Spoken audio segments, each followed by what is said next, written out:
Capital TV का खास show UP का दंगल देख रहे हैं आप। मैं हूं आपके साथ सोनाली। यूपी के दंगल में आज बात करेंगे तीन बड़ी खबरों की। पहली, मुजफ्फरनगर में सपा बसपा के खिलाफ अमित शाह की ललकार की। दूसरी, बागपत से सीएम योगी का सपा पर तीखा निशाना, कहा राम भक्तों के खून से सनी है सपा की लाल टोपी। और अंत में चर्चा करेंगे अखिलेश यादव और जयंत चौधरी की प्रेस कॉन्फ्रेंस की। और चर्चा के लिए हमारे साथ स्टूडियो में मौजूद हैं कैपिटल टीवी के editor in chief doctor Manish Kumar. Doctor साहब, बहुत बहुत स्वागत है। धन्यवाद। बात करेंगे पहली खबर की। मुजफ्फरनगर पहुंचे अमित शाह ने समाजवादी पार्टी के मुखिया पर हमला बोला और माफिया राज, गुंडा राज कहकर सपा सरकार की कमियां गिनाई। उन्होंने कहा कि अगर सपा बसपा की सरकार बनी तो फिर से माफिया राज वापस आएगा। डॉक्टर साहब, अमित शाह ने सपा और माफियाओं का कनेक्शन बताना है। देखिए, अमित शाह एक बहुत ही वेसिफरस कैंपेनर है। वो जहां जाते हैं बिल्कुल फ्रंटल अटैक जिसको कहते हैं वो करने में विश्वास रखते हैं। और आज जो उन्होंने मसला उठाया है, दो तीन बातें। एक, 2 दिन पहले उन्होंने जाट समुदाय के 250 के करीब लीडर से वो मुलाकात की। आरएलडी और समाजवादी पार्टी का गठबंधन है। जाट वोटर्स अगर भारतीय जनता पार्टी के जो समर्थक रहे हैं वो कुछ नाराज थे। इस तरह की खबरें भी आ रही थी कि वेस्टर्न यूपी में खास करके ये किसान आंदोलन को लेकर के कुछ सरकार के खिलाफ जो है लोगों की नाराजगी है, तो उसको दूर करने के लिए तमाम तरह की कोशिशें तो की गई पॉलिसी के स्तर पे, चाहे वो किसानों को मुआवजा देने का मसला हो, चाहे फिर वो गन्ना किसान को टाइमली पेमेंट की बात हो, फिर किसानों को 50% बिजली मुफ्त करने की बात हो। ये सारी चीज़ें तो अपनी जगह पे है, लेकिन उन्होंने जो मसला उठाया वो जाट समुदाय के सीधे दिल पे जाकर के वो चोट लगा है।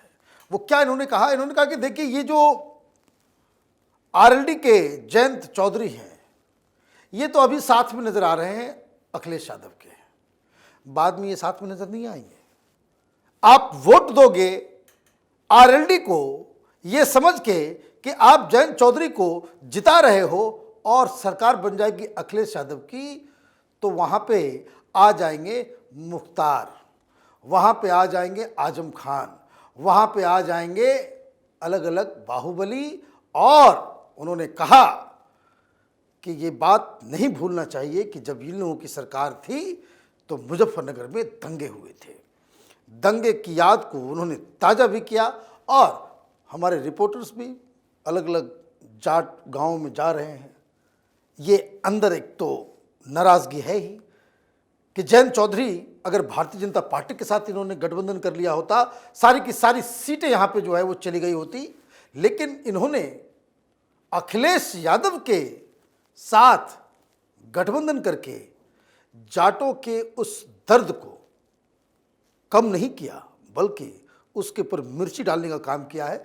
तो इन्हीं सब चीज़ों को, और कोई भी कैंपेन होता है, कैंपेन का तो मतलब यही है कि you are able to communicate what the people, the voters, they are thinking about.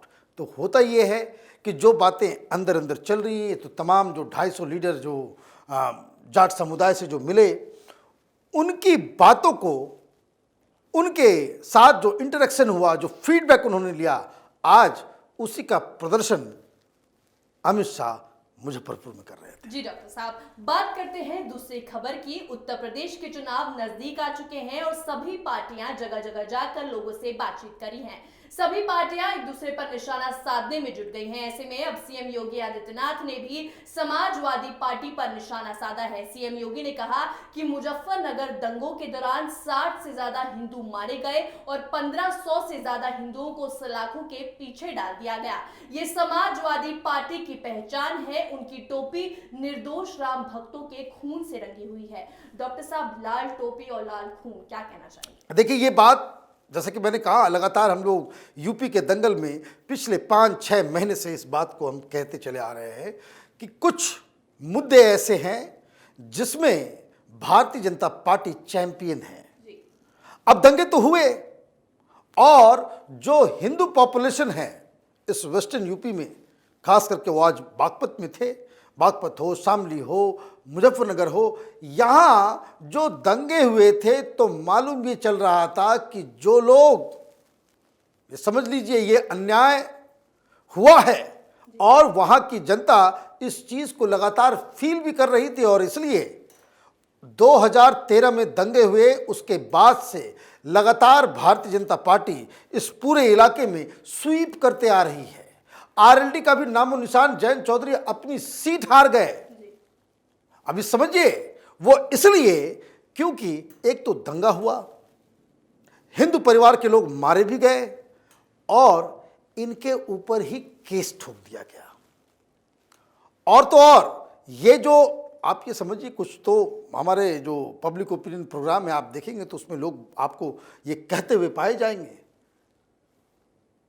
कि जहां कहीं भी एक खास समुदाय के लोग किसी गलत काम में पकड़े जाते थे तो एफआईआर दर्ज नहीं होता। पुलिस वाले से लोग जाकर के भीड़ लगाते थे, बातचीत करते थे, वो कहते थे कि जाकर के मारपीट करके उसको वहीं पे खत्म कर दो, लेकिन एफआईआर दर्ज नहीं करेंगे, ऊपर से ऑर्डर है। तो ये अखिलेश यादव ने जो 5 साल एज ए चीफ मिनिस्टर उन्होंने जिस तरह का सिस्टम दिया, लोग उसको भूलेंगे नहीं। और यही किसी भी कैंपेनर का ये मुख्य कैरेक्टरिस्टिक होता है कि आप उन चीज़ों को बार बार याद दिलाएं। इसलिए अमित शाह मुजफ्फरनगर जा रहे हैं, वहाँ पे वो बता रहे हैं कि भाई किस तरीके से दंगे को की याद को जो वो ताज़ा कर रहे हैं, किस तरीके से वो कैराना जा रहे हैं, तो वो बता रहे हैं कि भाई लोगों को पहले पलायन करना पड़ता था, यहाँ पे इतना ज़्यादा मुस्लिम गुंडे जो है वो तंग किया करते थे, हिंदू परिवार की लड़कियाँ जो है वो खुलेआम बाहर नहीं जा पा रही थी। तो ये सारे मुद्दे जो अखिलेश यादव के रिजीम के दौरान जो चीज़ें होती थी उसको बार बार बताया जा रहा है। लेकिन अमित शाह और योगी इस चीज़ के ऊपर ध्यान दे रहे कि अगर आपने फिर से अखिलेश यादव की सरकार को वोट दिया या उसको बनवाया तो इससे कुछ और नहीं होगा, फिर से वही दृश्य, फिर से वही लॉ एंड ऑर्डर प्रॉब्लम, फिर से वही दंगे और फिर से वही पुलिस सिस्टम जो आपके ऊपर अन्याय करता रहा था वही फिर से आ जाएगा।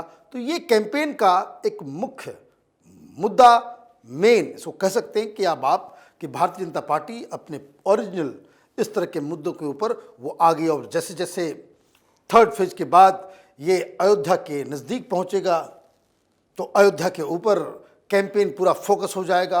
अयोध्या से आगे जब 6th and 7th फेज की तरफ हम जाएंगे तो वहाँ बनारस और काशी विश्वनाथ का कॉरिडोर जो है वो सामने आ जाएगा। मतलब हिंदुत्व को और उससे जुड़े हुए मुद्दे को भारतीय जनता पार्टी आगे लेकर के चल रही है।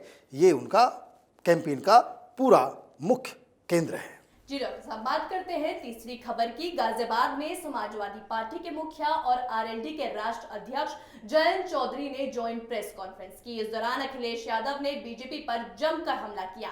अखिलेश यादव ने कहा, बीजेपी ने यूपी के विकास का रास्ता रोक दिया है, इसलिए जनता ने बीजेपी के सफाया करने का मन बना लिया है। अखिलेश यादव ने कहा कि यूपी चुनाव के बाद गुजरात में चुनाव होंगे और असली सरप्राइज वहीं मिलेगा।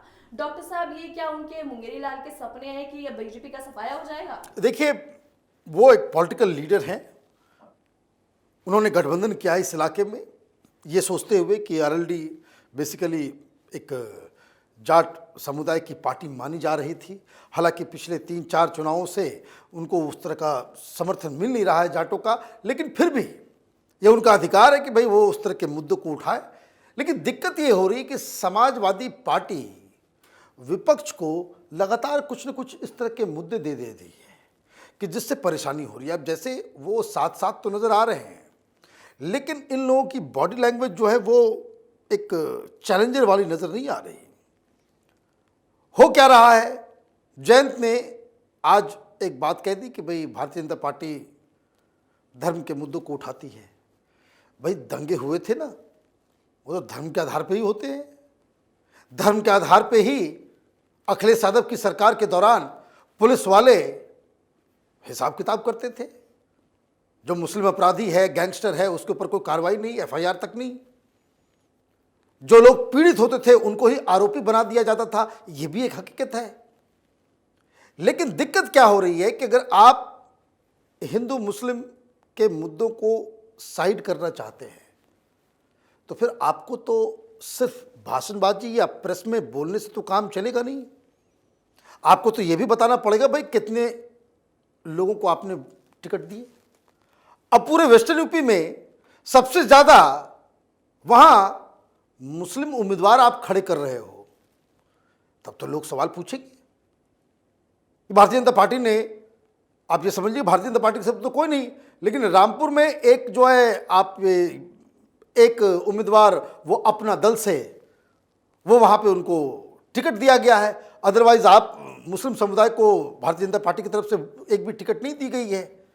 और आप बाकायदा ढेर सारे मुस्लिम उम्मीदवार उतारोगे तो ये तो पोलराइजेशन होगा ही। आप प्रेस कॉन्फ्रेंस में कितनी भी बातें कह लो कि भाई धर्म के नाम पे हम नहीं लड़ना चाहते, हम विकास के नाम पे, भाई विकास के नाम पे तो फिर विकास की बातें आप कीजिए। आप जिन्ना भी करेंगे, आप पाकिस्तान भी करेंगे, आप मुस्लिम उम्मीदवारों की संख्या भी इतनी ज़्यादा आप दे देंगे और उसके बाद आप कहेंगे कि भाई हम उस तरह की राजनीति नहीं करते हैं, तो ये तो हिपोक्रेसी है, ये एक दिक्कत है। और दूसरी क्या बात है कि इन लोगों के इनका जो कॉम्बिनेशन है वेस्टर्न यूपी में उस तरीके से क्लिक नहीं कर रहा है।